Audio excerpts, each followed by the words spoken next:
I featured this woman before. In this post and these bullet points, somebody in my network is going to see themselves in a few of these different bullet points. I absolutely know that you are.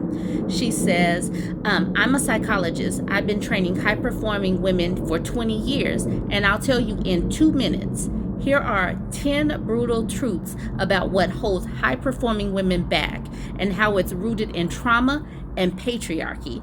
And this subject matter is in the feminist threads topics. I simply said, this is amazing, homie. Let's look at her 10 brutal truths for these high-performing women. Number 1 is going to touch a lot of us. I'm including myself in that. Overachievement is often a trauma response. Many women succeed to prove they're worthy because love felt conditional growing up.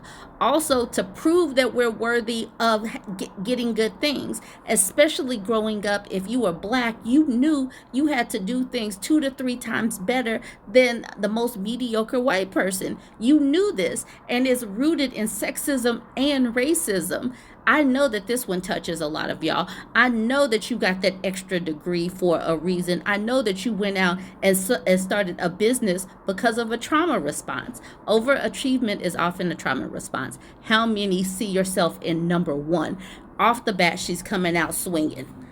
I know a lot of people are going to see themselves in number 2. People-pleasing mass fear of abandonment.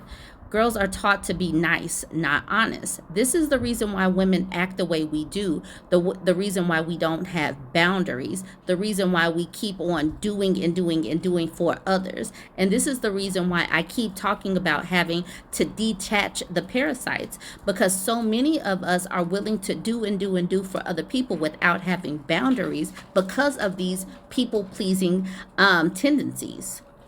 All right, number 3.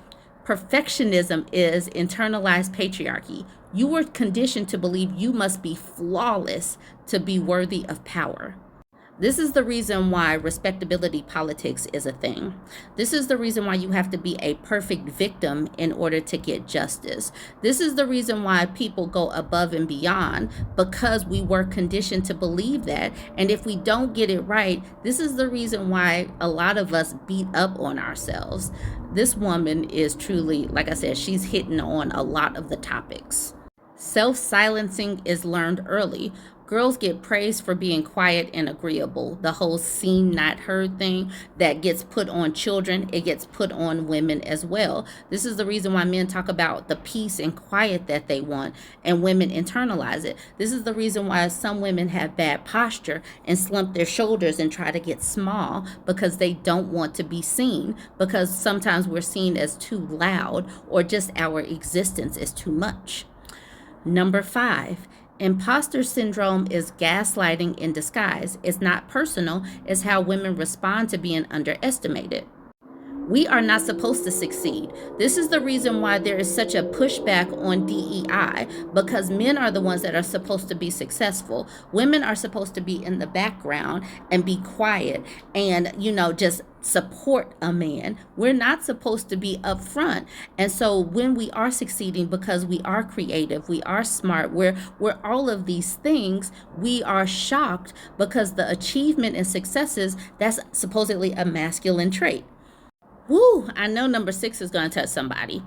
Number 6, visibility feels unsafe, not empowering. Patriarchy taught women that being seen equals being punished. This is why some women put on weight on purpose. This is the reason why some women put on extra baggy clothes. This is the reason why some women cover from head to toe, because they do not want to be seen for whatever reason. Because we know our safety, it could be psychological safety, it could be physical safety, is not guaranteed, no matter what these people talk about as far as protecting and providing. Women's physical and mental safety is not particularly safe. If you are too visible, even in virtual spaces, you're not particularly safe. If you have the nerve to be out there, be boisterous, speak your truth, people will try to chop you down on purpose. Visibility is not always safe. Number 7, someone is going to testify to this one, and I want you to let me know how many of these you see yourself in. Caretaking gets confused with self-worth. Many women believe their value lies in how much they do for others. These are the women that go above and beyond to show how great of a mother that they are, how great of a wife they are, how much they cook and clean. They take pride in those types of roles because that their caretaking is where women are able to be martyrs. They're able to be that, they're able to get put on a pedestal in a patriarchy because that is what is a safe role in a patriarchy. So some women go above and beyond in that role. Number 8, burnout is disguised self-abandonment. Constant overworking equals chronic self-neglect. This is where women just don't want to sit down. I'm guilty of that. I know that I'm guilty of that. I haven't quite burnt out, but you know how you push and push and push until your body sits you down. That's what this is. And sometimes we are pushing ourselves and we don't learn to rest. We don't, because we see sitting down. Some people have criticized women for sitting down, for resting, for having the nerve to be human. You don't get to do that as a woman sometimes. Number 9, ooh. Boundaries feel dangerous, not empowering. Saying no as a child equals emotional risk because they are telling you, you have no privacy, you have no boundaries, you're an extension of me and you will do what I say. This is the same thing with women because a lot of times women get lumped in like we are children. And that says that pattern continues into leadership.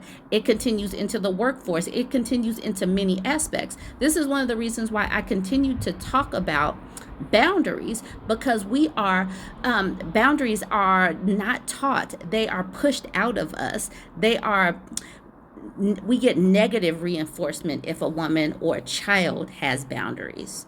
And then number 10, success can trigger survival guilt, especially for daughters of immigrants or survivors. Success feels like a betrayal. Like you don't want to talk too much about all of the things that you have accomplished for one reason or another, because you didn't go back and bring everybody forward, because you couldn't, because you don't have the bandwidth to do it for everyone. This list, let me know how many, go back and watch it. Watch it again and write down all of the numbers that resonate with you. Because as I was reading this certainly it touched me. That's the reason why I had to bring it to you. So let me know which ones you can see yourself in and why. Aunt Jamie said, "Oh my God, my PhD was also a trauma response. I never thought about it like that." And I know for a fact at least 7 of y'all have an extra degree that you didn't need as a trauma response because you felt like you just had to get a couple of more notches under your belt, some more credentials before you went out. And you see right now that you are absolutely prepared for the world. If Trump could be the president and he shouldn't be running a turnkey lemonade stand, you can absolutely go for that job that you don't think that you're ready for. Stop going to get an extra degree and just put in for that job. You are ready for it. Rebecca says, "Love this breakdown and point of view on women in the workplace. Thank you." Dion at the bottom, she says, "I feel seen." Let me know how you feel about this, how you feel about Dr. Salmon. I believe that she is absolutely a wonderful resource.